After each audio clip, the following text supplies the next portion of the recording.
Durante uma sessão marcada por tensão, o deputado Eduardo Bolsonaro confrontou diretamente o embaixador Mauro Vieira, representante do governo Lula. Sem hesitar, Eduardo fez críticas contundentes e questionou diversas decisões do governo atual, colocando o embaixador em uma situação difícil e desconfortável. E aí você escancara toda essa podridão. O Brasil está se unindo à escória do que há de pior no mundo. E seria curioso, se o Lula não tivesse se acidentado, conforme ele alega, e saiu na imprensa, se ele tivesse se encontrado com Maduro, né, lá na Rússia.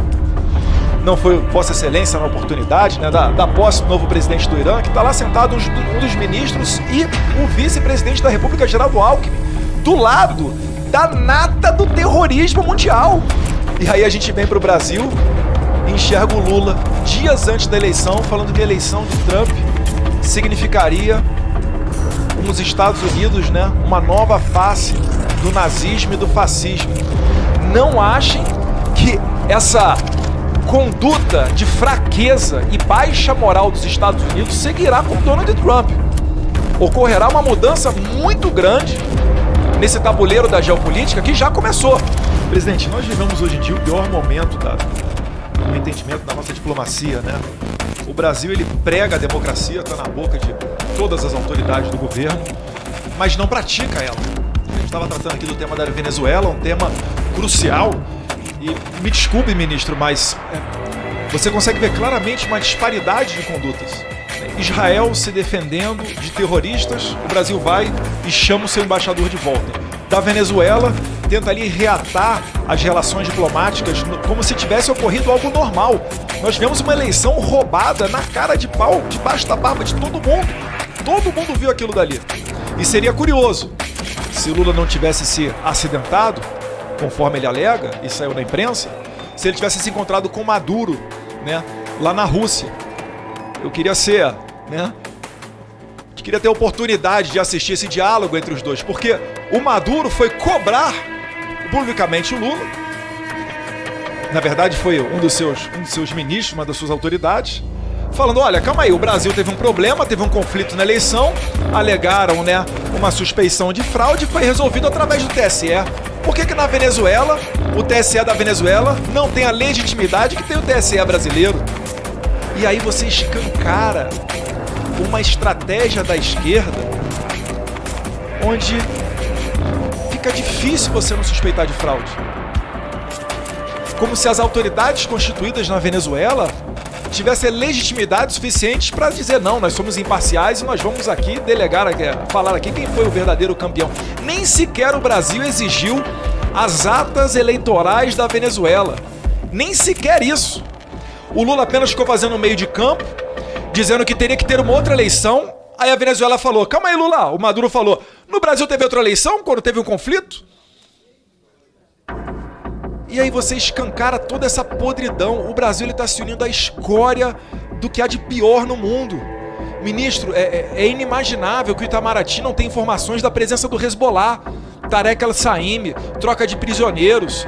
O Alex Saab, que há um tempo atrás voltou da prisão dos Estados Unidos, teve troca por 10 presos americanos na Venezuela. Não achem que essa conduta de fraqueza e baixa moral dos Estados Unidos seguirá com Donald Trump. Ocorrerá uma mudança muito grande nesse tabuleiro da geopolítica que já começou.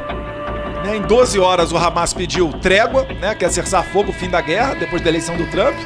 O Putin falou que está pronto para sentar e negociar a questão da guerra da Ucrânia.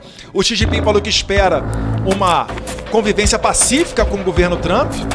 E aí a gente vem para o Brasil e enxerga o Lula dias antes da eleição falando que a eleição do Trump significaria nos Estados Unidos, uma nova face do nazismo e do fascismo. Eu fico, meu Deus do céu, será que o Lula ainda está acreditando que ele vai resolver problemas de guerra tomando uma cervejinha, como ele falou durante a campanha eleitoral, que ele resolveria o problema da Ucrânia com a Rússia tomando uma cervejinha, com Putin, com Zelensky? Eu fico, meu Deus do céu, é inacreditável. Tem uma foto, prezado ministro, não foi Vossa Excelência na oportunidade, da posse do novo presidente do Irã, que está lá sentado um dos ministros e o vice-presidente da República, Geraldo Alckmin, do lado da nata do terrorismo mundial. É a nata, é o líder militar ou da inteligência lá do Hezbollah, do Hamas, acho que tinha até dos Houthis ali, que nada mais é do que o Hamas do Iêmen, e um por um Israel está eliminando. Foi só pisar fora do Catar, né? Inclusive o Catar que tem a maior base americana fora dos Estados Unidos, foi só pisar fora do Catar que Israel foi lá e pimba, um por um. Inclusive acho que é o emprego mais rápido que existe para você ser demitido na face da terra é líder do Hamas, seja da inteligência, da ala militar. Esse pessoal aí que gosta de botar bebê em forno, né, degolar a criança, estuprar e tacar fogo em mulher viva. Isso daí, prezado ministro, é o que o Brasil está se aliando hoje em dia. Será que não causa indignação no Itamaraty? Será que não causa revolta? Porque, prezado Hélio, dos brasileiros certamente causa. E eu vou dar um conselho a Geraldo Alckmin, que ele não retorne ao Irã, que depois da posse do Trump, não entenderia como improvável os Estados Unidos permitir que Israel faça a eliminação dos sistemas dos ayatolás ali. Porque é a única maneira de você ter paz naquela região. Já foi tentado negociação, já foi tentado, né, vários métodos de não agressão, e o Irã continua com o seu programa nuclear, inclusive com a ajuda do Brasil. Se a gente retornar em 2013, né, o Mahmoud Ahmadinejad estava pegando aliança com o Hugo Chávez para tentar pegar a tecnologia da Argentina, então comandada pela Cristina Kirchner. Não foi à toa que a Argentina comprou papéis podres da Venezuela, alguns bilhões naquela oportunidade, se não me engano é 2013 ou 2012. E o Brasil achando que nada está acontecendo. Vossa Excelência falou aqui, ministro, perdão, o Lula falou, abre aspas, Maduro não é um problema do Brasil, mas dos venezuelanos, fecha aspas. Meu Deus do céu, a gente tem a maior crise migratória da história da América Latina. Mais pessoas saíram da Venezuela do que os refugiados da guerra da Ucrânia. E o presidente fala que não tem problema nenhum, que isso é um problema dos venezuelanos. Tenta passar pano, levar ele, trazer ele para o Brasil como se nada tivesse acontecido. Não, Maduro aqui, prezado Jefferson, ele tem que contar a narrativa dele, é só um problema de narrativa. Não, tem estatísticas de emagrecimento da população. Eu fui 2 vezes na fronteira do Brasil com a Venezuela. A primeira vez delas foi antes da Operação Acolhida, em 2018. Peguei o carro e ia parando, porque tinha uma peregrinação de venezuelanos que iam de Pacaraima até Boa Vista, andando 200 quilômetros de 3 dias, porque não tinham dinheiro para pagar um ônibus, que deveria custar ali na faixa de 30 a 40 reais. E aí eu perguntava para eles por que eles estão saindo da Venezuela. Era comum, eu botei até no YouTube, eles falando, a partir do momento que a gente vê as crianças comendo cachorro e gato de rua, fala, olha, não tem mais o que se fazer aqui. A maioria deles, homens em idade adulta, 20 a 30 anos, querendo cruzar a fronteira para trabalhar e mandar dinheiro para sustentar sua família lá. Esse é o sistema que o Brasil está se aliando, ministro. Eu não consigo entender com que razão o Brasil ainda faz esse tipo de coisa.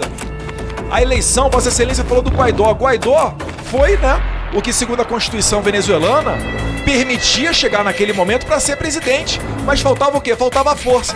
Por quê? Porque Maduro já tinha, junto com Hugo Chávez até no passado, desarmado a população venezuelana. Mais um tapa na cara daqueles que acham que desarmamento tem a ver com segurança pública. Não tem. Tem a ver com o controle da sociedade. Botar a população de joelho para comer gato e cachorro de rua. Ou assistir os vídeos do YouTube do pessoal com tarrafa caçando pombo nas cidades. E aí não tem poder de reação. Por quê? Porque o Maduro ele já importou. Certa vez o Hugo Chávez importou mais de 100 mil fuzis AK-47 e distribuiu para os coletivos dele.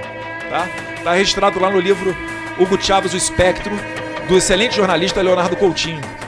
Isso daí é para que serve o desarmamento. Então lá você tem o coletivo, você tem os Wagner, que são os mercenários russos, você tem as Vespas cubanas, você tem o Hezbollah, você tem interesses chineses, vocês têm a FARC, o ELN, é toda a escória do mundo tá ali, mas isso parece não ser suficiente para o Brasil tomar, desculpa aqui, ministro, vergonha na cara e romper relações com aqueles países, com aquele país.